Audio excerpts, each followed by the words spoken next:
سلام بچه ها، خیلی خوش اومدید توی این ویدیو من قراره یه مود خیلی باحال معرفی کنم برای بدراک که خیلیاتون دنبالش و از اینکه خیلی وقتی که نتونستم ویدیو بگیرم ازتون معذرت میخوام، چون یه چند وقتی بود کار داشتم، برای همین امروز تونستم براتون یه ویدیوی خفن بگیرم. حالا مود چیه؟ مودش اینه که مود استفاده از دست چپه و میتونید هر آیتمی دلتون خواست میتونید دست چپتون بگیرید و ازش استفاده کنید، اما نه همه آیتم ها. حالا توی ویدیو واسهتون معرفیش میکنم. اگر میخواید بهتون روش دانلود این مود رو بگم، حتما تو کامنت ها بهم بگین تا واسهتون ویدیوی دانلود مود رو بذارم. خب حالا بریم سراغ معرفی مود. خیلی خب بچه ها، من توی این یه سری وسیله گذاشتم که بهتون معرفی میکنم که چه وسایلی رو میتونید توی دست چپتون ببرید و چه وسایلی رو نمیتونید توی دست چپتون ببرید. حالا برای مثال ما فعلا این وسایل رو لازم داریم. خب برای مثلا شما میخواید کشاورزی کنید و میخواید همزمان از هر دو تا دستتون استفاده کنید. مثلا سطل آب دستتون میگیرید و چند بار که بشینید اون سطله میره توی دست چپتون. بعد مثلا میخواید کشاورزی کنید، میشینید و برای اینکه استفاده کنید چند بار این دکمه رو که الان من زدم رو میزنید و اینطوری آب میزنید و اینجا شما شخم میزنید و اینو چیز میکنید و حالا میتونید دونه رو ببرید دست چپتون که اینجا شما میتونید از دست چپتون هم استفاده کنید.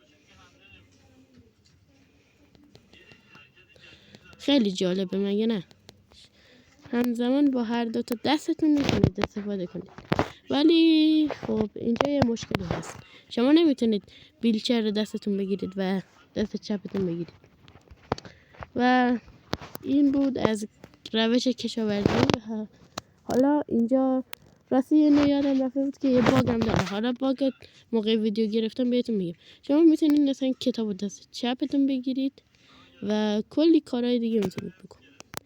حالا هر آیتمی که دلتون خواست میتونید دست چپتون بگیرید. و حالا باگ بازی چیه؟ باگ بازی اینه که وقتی شما بلاک رو میگیرید دستتون اون بلاکه دقیقاً کامل معلوم نمیشه توی دست چپتون. به خاطر همین اینها دیدید خیلی کوچیک معلوم میشه. و اینکه برای اینکه از وسیله ها استفاده کنید باید حتما بشینید.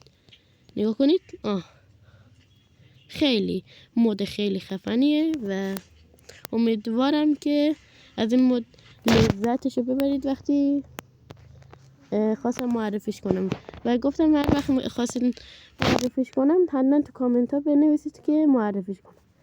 و شما چه وسایلی رو گفتم نمیتونید استفاده کنید؟ شما مثلا نمیتونید هر آیتمی رو بخواد دستتون بگیرید، مثلا سلاح‌ها، مثل شمشیر. اینجا میبینید پیامش میاد که شما نمیتونید این آیتم رو دست چپتون بگیرید و خب این خیلی میتونه چیز باشه.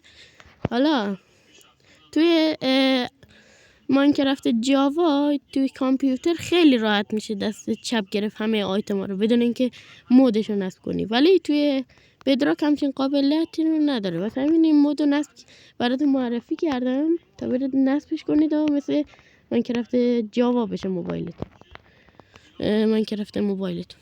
حالا شما توتم رو خیلی راحت میتونید دست چپتون بگیرید و یه مشکلی هست. شما مثلا همین بلاک نمیتونید از طریق اینکه اینوینتوریتون رو باز کنید بذارید دست چپ. باید حتما چند بار بشینید تا دست چپتون. این بود از مود. حالا هر وقت خواستید این مودو بهتون روش دانلودشو بگم حتما تو کامنت ها بنویسید. و اینکه بنده سرما خورده بودم، به خاطر همین میخواستم ویدیو بذارم توی حالت سرماخوردگیم تا شما رو چیز کنم، براتون این ویدیو رو بذارم که حتما لازم داشته باشید. تا ویدیوی بعدی خدا نگهدار و لایک و سابسکرایب هم یادتون نره. خدا نگهدار تا ویدیوی بعد و مودهای بعد.